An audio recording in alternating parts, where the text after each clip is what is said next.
I grew up in Texas. My parents were divorced, and I went back and forth from Beaumont to Houston. I grew up with my dad. You know, he had full custody of myself and my sister. My dad was very strict. I learned to have a lot of manners, have a lot of respect for people. I got picked on in school. I got picked on because I was a smaller kid, I weighed like 100 pounds in 8th grade. I remember whenever I first started working out in athletics for football, getting under the bench press and not being able to bench press a bar, like just the bar, And I remember being so embarrassed because I wasn't strong. I remember seeing all the cool and popular kids bench pressing like a bar and like a 5 or a 5 and a 10 on each side. And I always remember telling myself, I was like, wow, one day, I'm not gonna be the small kid anymore. And started working out more consistently so whenever I was 13. My dad had a home gym. I would go in his gym and I would work out, every other day. I used to think that I had to take a day off in between every workout. And so I would train a different body part every other day. So it would take like 2 weeks before I would even get back to the first, one of my body parts, A few years passes by and I start getting size. I remember starting to pass up the kids that were bigger than me at one point, the kids that used to pick on me, and then the tides changed, hit puberty, I got braces, my braces came off, and then all of a sudden all the girls in middle school that didn't want to talk to me, now they're like, oh my God, Logan Franklin, he's so hot. And I'm like, yeah, no, remember back in those days.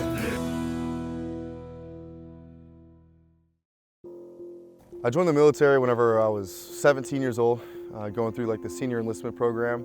I knew I didn't want to go to college because I was barely passing high school. My parents were definitely happy for me. They knew that it was going to help me grow up, and it definitely did. I was a troublemaker growing up. I got in a lot of fights. I argued with my parents. I got in a lot of trouble. Got kicked out of school, stuff like that. So it definitely put me on a better trajectory in life. So I served 5 years active duty in the Army, and I went to war in Afghanistan. I was there for a little over a year. I also went to Korea. It was a non-combat deployment.